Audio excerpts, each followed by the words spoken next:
the chairman, NiDCOM. Sorry, just a minute.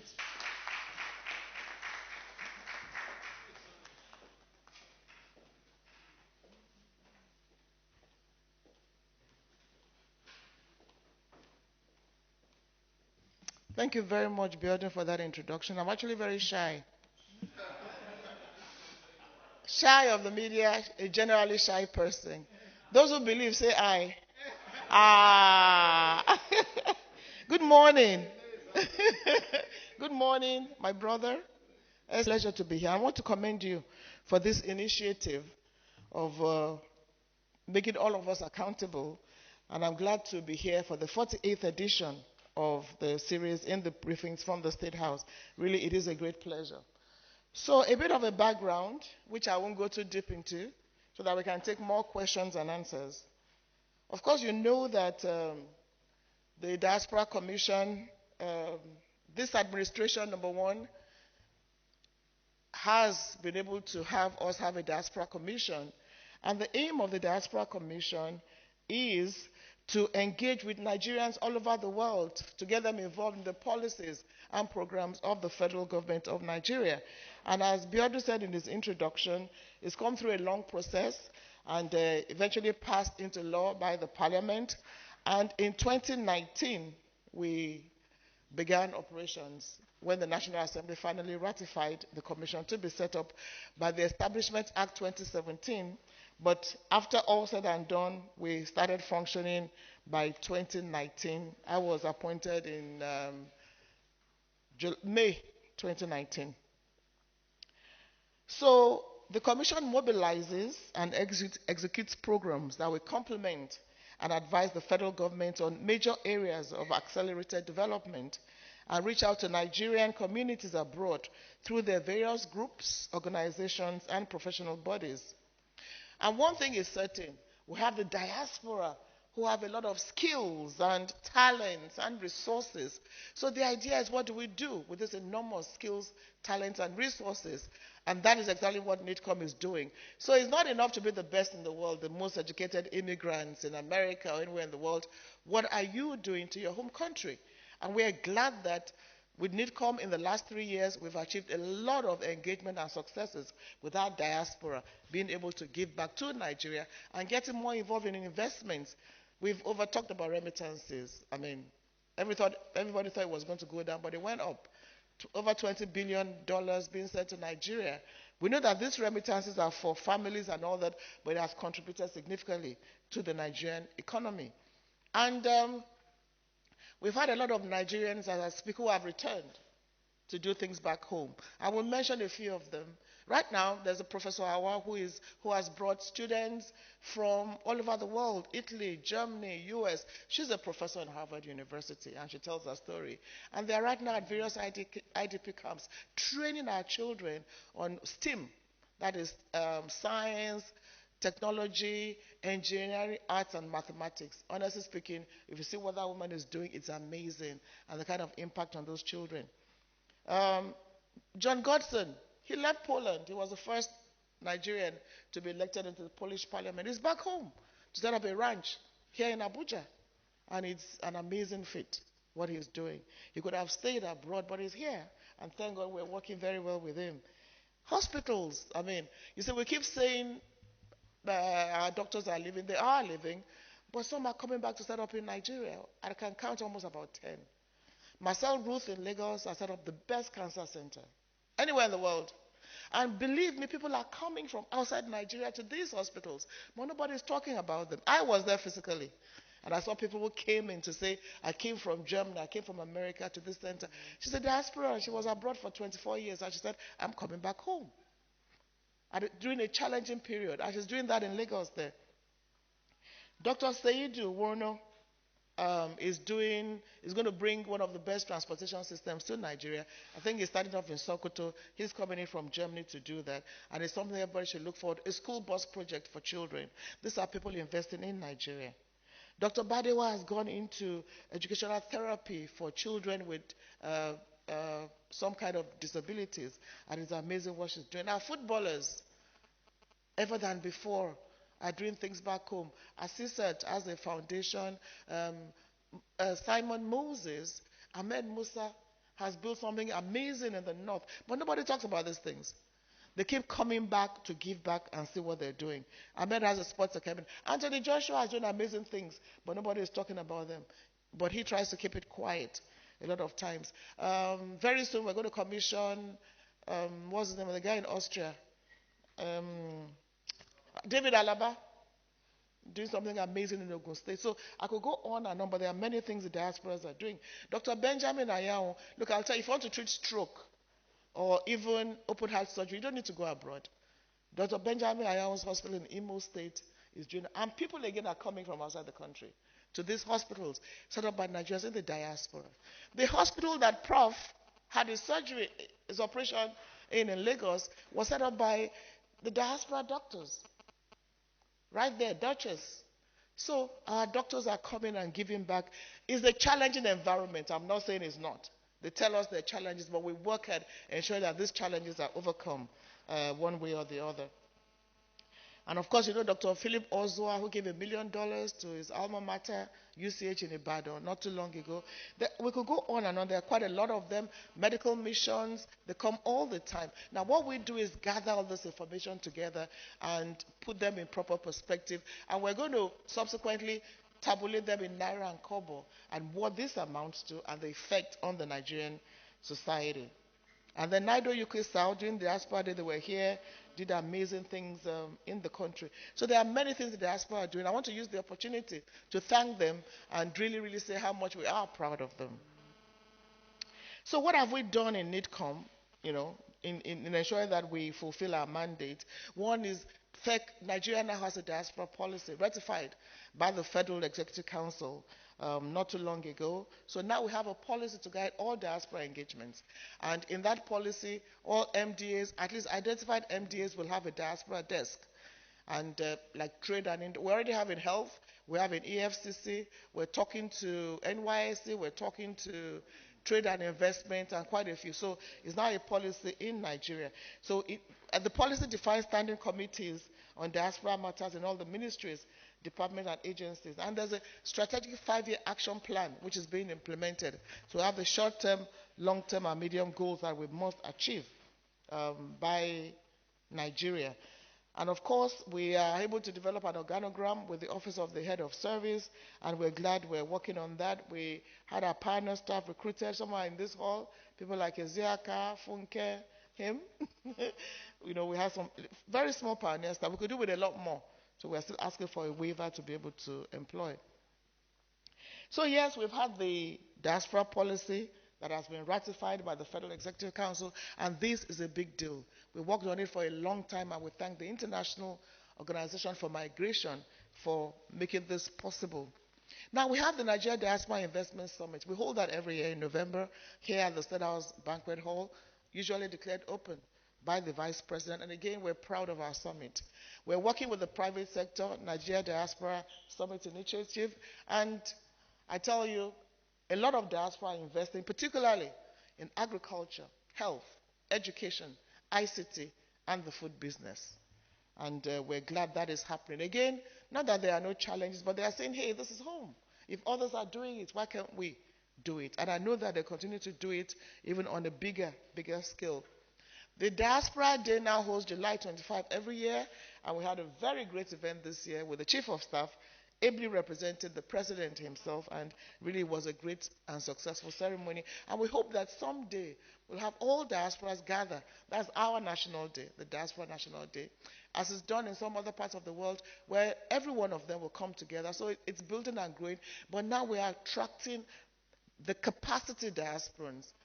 This year we had somebody come from Kazakhstan, and he wants to work with all those people on those islands and export our culture and arts and trade there. Some came for the first time, after 30-something years, because they wanted to be part of the Diaspora Day, and part is what is going on in their home country. So that is now a policy, so it becomes an annual event in Nigeria. Now data is key.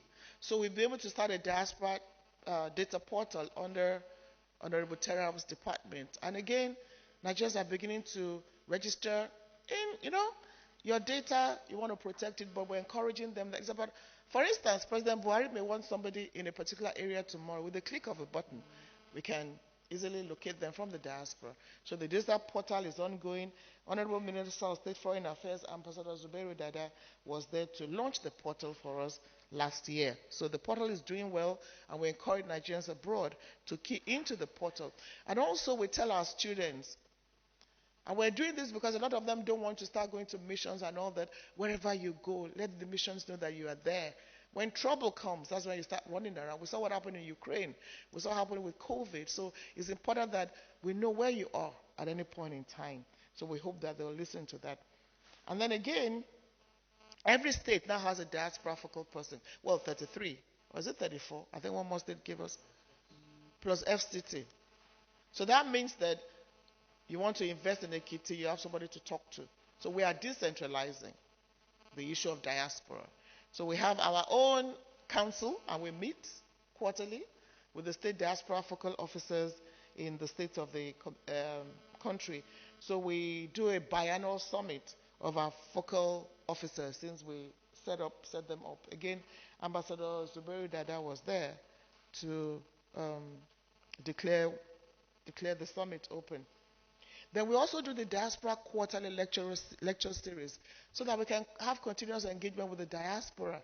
So COVID actually affected but did not affect, but actually now we do more. A lot of times webinars and all that, so we have constant conversations. We haven't had it, a whole lot of things. We haven't had it for a few months, but we're going to start it again very soon. So the last time we spoke about the issue of passports, and we had the Minister of Interior who gave a lot of information on what was going on with passports and all that. So we keep taking topics as they want us to address. So the lecture series will be quarterly, and it's an avenue for conversation. Media is key. Very, very key, as of course we all know. So we try to also engage a lot through the media. NTA is generous enough to let us have a program every week and repeats all the time. Channels has begun a program on Diaspora Network, just to showcase Nigerians excelling abroad. We have a radio station, but we stopped at the moment because there's a new rule that says you need to register properly. So we have to make sure we obey the rules. So it stopped until we get everything sorted with the NBC. So Ben TV London, we have a program with them, WAP TV, and then we have a very efficient media unit in the commission with Balogun and Gabriel assisting him there. So we don't joke with our media. We don't fund them. They know, but we don't joke with them. A lot of medical missions, like I said, keep coming into Nigeria. And what we are doing, they've been coming before NiDCOM, we know. But we now engage them more and document what they're doing. And honestly speaking, it's amazing what our Nigerian doctors are doing. But what we're saying is that all this can converge into a medical center of excellence. And I'm glad the Ministry of Health is looking into that and working with them. Under the Minister of Health, there was even a training session where they trained about 79 at a go of some of our people here. So there's a doctor who came from the UK. He does surgeries for children in the hospital. He used to come with nurses. Now he doesn't come anymore because they've trained the nurses here. So as long as we keep training, capacity building by our professionals, that's a lot of support that they are giving. And you saw Professor Suleiman there. He's also back home in Kwara State. He's contesting elections, but he's doing amazing things in the medical world. A lot of interventions, because that is the fact that there are many times that things happen to the diaspora and nobody speaks up for them. So a lot of times we've been able to intervene successfully with cases of our Nigerians abroad. There are so many, some never come to the attention of the media, but we do intervene successfully, working with the Ministry of Foreign Affairs, our embassies, and particularly the consular department in the Ministry of Foreign Affairs. We can't forget Zainab, who, as you all know, is now working with NDLEA. Thanks to President Buhari's intervention and Ibrahim, she came back home and wrongly accused of drugs, and now a staff of NDLEA. And she said to me, "Mommy, I dare any drug pusher to come near me, I'll deal with them." Our legal unit has received and treated over 700 petitions, and I think it's even more than that.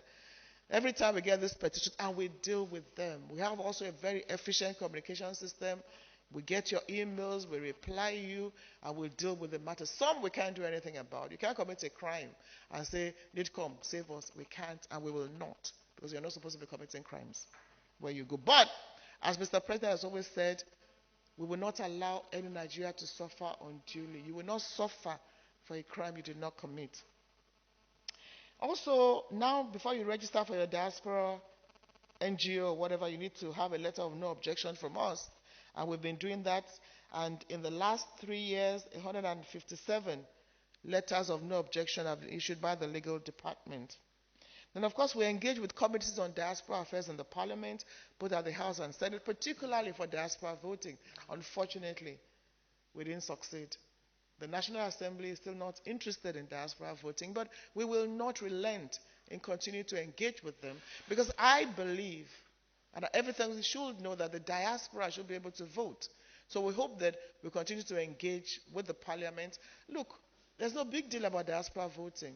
And a diaspora, which was at the beginning of my presentation, is somebody who is living legally in another man's country. It's not an illegal immigrant that just goes through the desert and goes. You have to be a legal resident with a name, an address, and you are paying tax in that country. And that will even help us in defining diaspora. So for those who are worried, it's not because you run to another country you're going to vote. No. You have to be a legal resident. And don't be worried that maybe some are more. No. With the data that we're compiling, no tribe is more than the other. In Sudan alone, there are about 5 million Nigerians there. That is the truth. So with the data we're compiling, you find that Nigerians are, of all tribes, are all over the world. So if diaspora voting starts, it doesn't mean that you start at a go. It's left for INEC to decide. You can start with personnel, maybe military personnel, staff that are posted, but we have to vote. It's not a question of if, it's a question of when it's going to start. So we continue to engage our parliament in that regard. And of course, funding for NiDCOM, which is very, very poor, but we haven't let that hold us back or slow us down. We do a lot of diplomatic engagements as it relates to diaspora matters. And we do that a lot with virtually a lot of ministries and embassies and MDAs, and you can see some of them there. And they also do a lot of visitations to us, and we've been having quite a lot of that. And we also have quite a number of countries coming to us to understudy us on what we're doing with the diaspora. We've had Tanzania, Uganda, Ethiopia. Yesterday we met with the Indian High Commissioner, because we also want to learn from India what they're doing, and India also wants to learn from us what we're doing. So we do a lot of that. Now we have a lot of media engagements. I've said that. Virtually all our media stations, online and everything, because we need to keep propagating the issues of the diaspora. And DOA is an NGO we're working with. It's called Doing Good Work in Africa. So we're working along with DOA and encouraging the younger people to get more involved. And DOA has been doing a whole lot. They're based in the United States of America and seeing what they can, their growth in Africa. And also, moving on, what's the next slide now? Yes, the Diaspora Healthcare Professional Initiative, in concert with the Ministry of Health. We had a little bit of a setback, but it's back on board now. And it's about getting our diaspora professionals together in the health sector and see what we can do with a pool of resources in the medical field. So they're all doing it, coming here and there, but how can we pool all of them together? And I think that is ongoing in partnership with the Ministry of Health. Now, 2 states now have their own diaspora commission. Abia has a diaspora commission headed by a lady, very efficient lady. So, and that's very good news. So, Edo is following suit. The parliament has passed their own diaspora agency bill into law. So, Edo has joined the league. And Enugu is at that stage now. And I think Ondo and another state. So, hopefully, every state will have a diaspora agency. Not a big thing, but an agency to deal with their diaspora. Like I said, everybody comes from a state. So we want you to engage with your state while we are at the federal level assisting coordination. So we're quite excited about the fact that we're now having little agencies for the diaspora. Well, staff training is very key, and a major training we had with the immigration because our works do interface, and we thank immigration for that. Our immigration officer is here. Immigration has an officer with NiDCOM, so anything to do with immigration, we just send it to them and they get them resolved. There's always issues of passports, but as we get them, we explain to them through immigration. So we had a very good training with immigration, and the positiveness of that training is telling on our staff how to behave, how to receive people, what to do, and all that. So thank you, immigration, for that. And then, of course, IOM too has helped us with quite a few training of our staff, and we're also happy about that. But we could do a lot more. ICMPD, Afford UK, but COVID affected a lot of things. As everybody said, oh, we don't have funding anymore, we can't do ABCD, but we also do quite a lot of things online, virtually. And I mentioned study tour from various other countries. They were here. Namibia was here. The OACPS was here. That's the Organization for Caribbean and Pacific States. Now they want to put diaspora on their front burner, and in December they've invited us to come and kickstart their diaspora program, and they want us to be the diaspora champion. So Nigeria is already setting the stage for a lot of African countries, and they're inviting us to come and teach them how we're doing it. Thank you. So a lot of study tours. We have Ethiopia there, and quite a lot of them. Northern Cyprus, we have to mention, move to the next one, Northern Cyprus, because honestly it's been a lot of problem on Northern Cyprus. So we had youth come and tell us, please tell everybody stop going to Northern Cyprus. We did that some time ago, and some said, how can you tell people not to go? And I'm saying it again. If you're going to Northern Cyprus, think twice about it. Over 20 students have been killed over the years, and nothing happened. So these students came themselves and said they have to embark on awareness that don't go to these places. Northern Cyprus is recognized only by Turkey. It's not a UN recognized nation. So if you run to Nigeria, we can't do much, but our students are being killed on a daily basis and nothing is happening. So again, I'm going to appeal that we need to take a strong decision about places like Northern Cyprus. Now we also know that a lot of African Americans, the historic African diaspora, come to NiDCOM to say, we want to come home, what can we do? So we had the door of return in Badagry. Again, because of COVID, we haven't had it. But honestly, it's a very emotional event. It's a very spiritual event where they walk through that door, through that walk, the slave trade walk, and then we receive them like kings and queens, and the whole community comes out. I can't describe it unless you see the visuals, but it's a very emotional event, and they're all looking forward to the next one. So that's our own bit of engaging the historic African diaspora. We had about three. And honestly, in fact, we had, when Ghana was saying they did year return, we started it, but on a small scale. And we're proud again of what we did. And Governor of Lagos State has been very supportive, but we couldn't hold it because of COVID. But we're planning the next one, which may not be this year, because again, elections are coming. Of course, the presidential town hall meetings. Mr. President, as we all know, has been described as the most diaspora-friendly president. Everywhere the president goes, he meets with the diaspora. He engages with them and has a fantastic and robust conversations with them. And we're glad to have been part of that, of our presidential town hall meetings. The feedback we get is always very, very positive, and we're glad that Mr. President does this every time he travels, and it has had a lot of impact on our diaspora. So a lot more pictures from there. I can see Gaba and Femi's head popping up somewhere. So quite a lot of town hall meetings, and we're putting a compilation of the town hall meetings particularly together. Now, during COVID-19, our diaspora played a major role. They got together, taxed themselves almost about 80 million naira, and gave PPEs to every state of Nigeria. And something particularly happened. When they were doing it, they said, we do not want to import. Why should we import into Nigeria? So they got a firm in one of the eastern states. I don't know whether it's Aba or Imo or Enugu. And the guy did the first set of PPEs. NCDC rejected them. They were not up to standard. So they rushed back to him. And I think Funke had two staff and Toby coordinating. They rejected his PPEs. So he went back and did them again. They said it was not good enough. We went back and did them again before they accepted them and we presented. But guess what the good news is? This guy is now certified by is it WHO, as one of the best PPE producers in the world. Now he has even been on top of a list, and now the world is getting his PPEs. Because we have to believe in ourselves, and I thank the diaspora team for doing that. So we're able to do that. Zumunta Association, based in the US, also does a lot of palliative projects in Nigeria. They were also here. You can see the governor of Nasarawa, who himself is a diasporan, who has been he came from the diaspora. He was a member of Zumunta when he was in America. So he's been very, very supportive with everything we do. Evacuations, again, this is the record President Muhammadu Buhari has made for himself and the administration.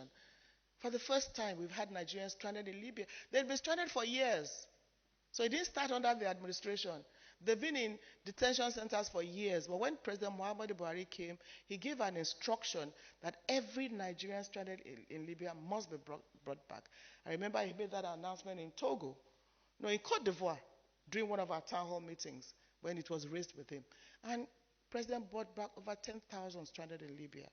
We had the IOM. Yes. And honestly, that is a feat. And we remember going into detention centers, seeing them as we walked in. They started singing the national anthem because it had never happened before. And everybody was brought back. But get the sad news, they are still going back. And they are still calling, help us, help us. But what we do is, you can't abandon them, so we just send to IOM.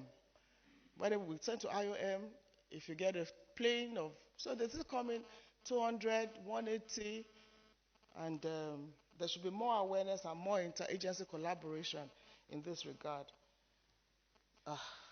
So South Africa, Mr. President, we thank him very much. We're able to bring back Nigerians who during the xenophobic attack. The UAE is a trending problem. I'm sure you have questions to ask about that. Because that UAE is, as I speak with you, we have 302 in a camp, holding center, being profiled, and they need to come back home.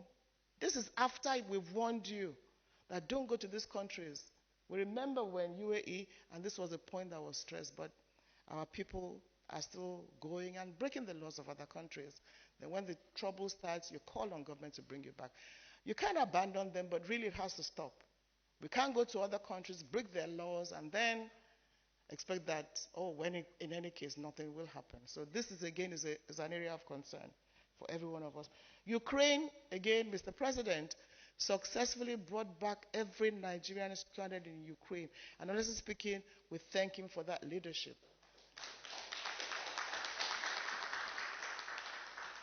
So even China told us, how did you do it? So every Nigerian that was stranded in Ukraine came back home.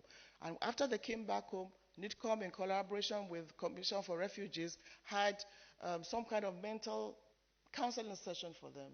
Some still have issues, some still, so one-on-one we still talk to them, but they are back home. Some have returned. Some are trying to get into some other universities here. And the Ministry of Foreign Affairs has a website and a portal where those who are interested and want to school back here can return. And somebody said, well, ASO is on strike, but there are also all private universities. So the Ministry of Foreign Affairs actually set up a portal, particularly for Nigerians affected in Ukraine. Again, to Mr. President, we presented our 600 icons in the diaspora, and I tell you, we can give you 6 million or 6,000. We're working on them. Eziaka is handling that particular one, and we're so proud of this compilation. I'm proud of Nigerians everywhere in the world. It's amazing, honestly speaking. It's amazing what Nigerians are doing. But if we don't tell those stories, nobody will. So it's the bad stories that will trend, the good will never trend, but we continue to celebrate ourselves as Nigerians everywhere in the world. Then the second and third generation of Nigerians, that one we're passionate about. Because, you see, these young people, one of them said to me that our uncle said, never, ever, ever come to Nigeria. But he came to Nigeria and he didn't go back again. And he said, uncle, but why? Why? Yes, because he's now doing a lot of things back home and he's making more money. He's even exporting things back to some parts of Europe. So we are focusing on we call it the Home Strings Program. Aisha is not here, but again, there's a staff working on this. We call it the Home Strings Program for the second and third generation of Nigerians in the diaspora. We provide a platform for them. I told you of the guy who came from the UK. He came here at 8 and now came when he was 35. And when he came, he was crying. And this is not what he expected. And he has called me like 10 times. He's doing a program again for youth. And we're working on something with him. And I think it's also there are many of them. It's just that for time, we can't be mentioning them individually. So we collaborate with all other MDAs, NAPTIP, Refugee Commission, particular agencies, trade and investment, health, and quite a lot of others. So we do have a lot of cooperation with other MDAs in the issues of diaspora. And Dr. Bassi actually supervises that part of it. So CBN on diaspora remittances, Corporate Affairs Commission, NTA, NIMC, the Ministry of Health, Trade and Investment, NAPTIP, Immigration, EFCC. And we also have an Interpol staff with us from the Nigerian police, Mr. Sylvester, so that issues that relate with police and all that, we hand over to Mr. Sylvester. We've resolved a few, but there are some that is still very difficult. So NEPC, Export Promotion Council, TED Fund, because we want to work on research, and we're trying to talk to TED Fund if we can have a diaspora research collaboration. And our meeting with them has been very, very productive and purposeful. So a lot of pictures to show that, hey, we're telling the truth. No Photoshop.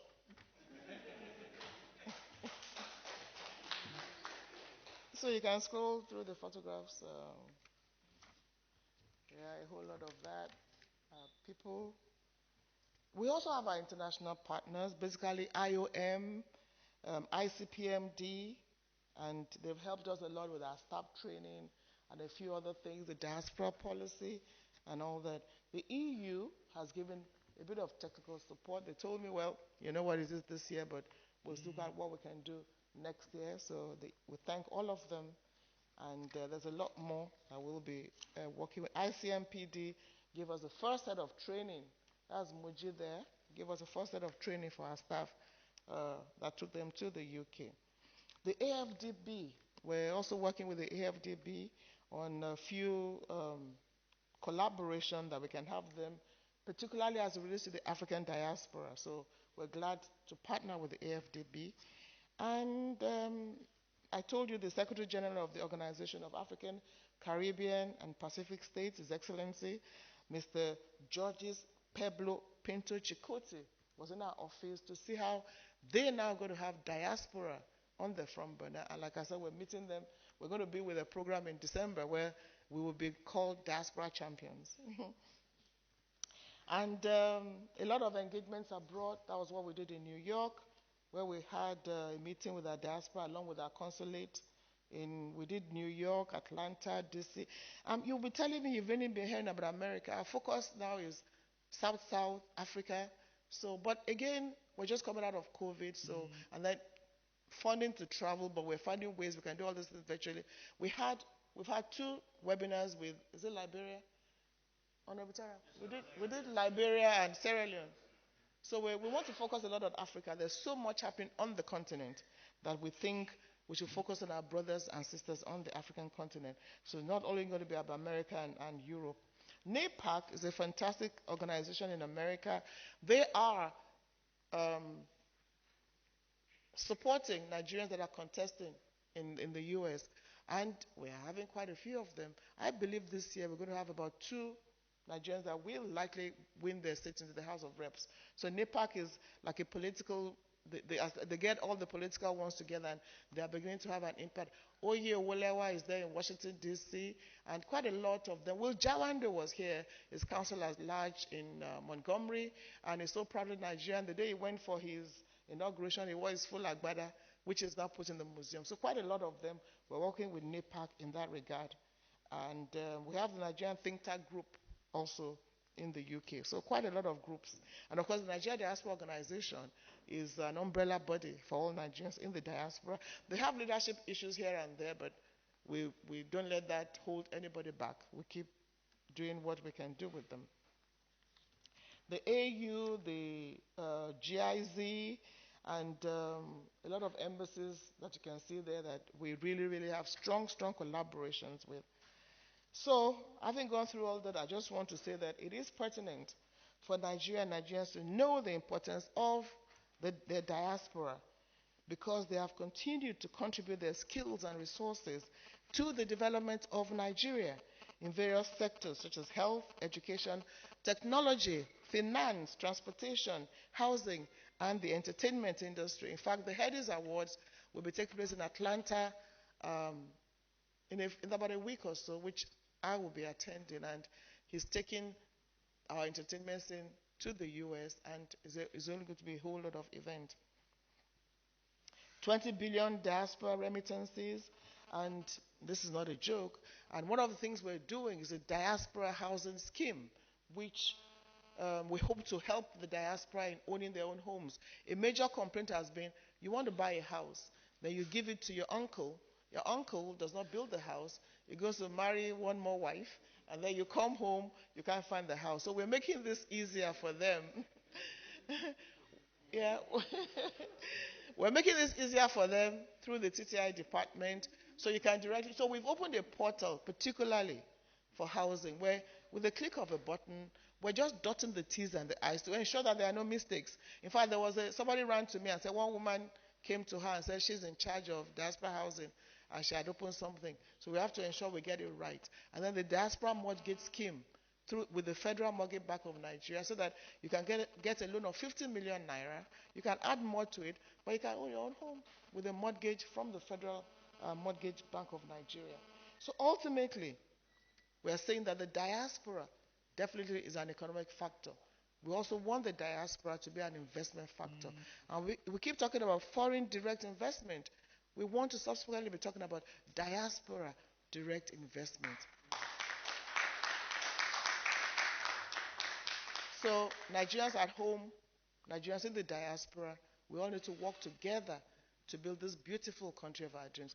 President Buhari has provided the platform. What we need to do is to ensure that we manifest that platform, we make it efficient, we make it work, and ensure that truly, if our greatest assets are our people, we need to do something about it, we need to build it, and we need to ensure that Nigerians are truly who we are, the best anywhere in the world. Thank you very much, and I appreciate it. Thank you. Thank you. Country, we're talking about the diaspora that are investing in Nigeria in agriculture, health, education.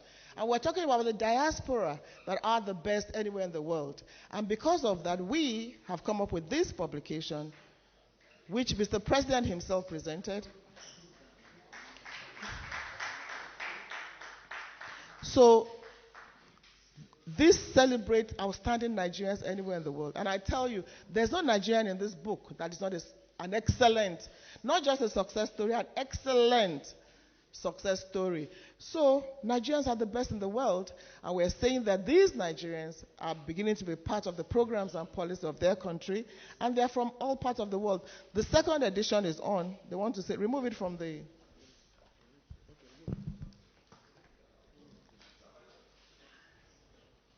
The book is too big for Dr. Bass. So, plus 600 diaspora accounts at 60. We haven't even started. We haven't even started. So nobody will celebrate us but ourselves. And to Nigerians in the diaspora, please don't talk evil about your country. When you go abroad and you say negative things about your country, it's affecting you and every other person. It's not about government. So these Nigerians are worthy of celebrations. By next year, we'll be doing the Diaspora Award ceremony for every Nigerian that is excelling abroad. So on behalf of NiDCOM, this is our presentation to both of you, our diaspora icons. Thank you very much. Thank you. It was rectified by the Federal Executive Council. Newsletter. So let's just finish all the presentations since we're still on.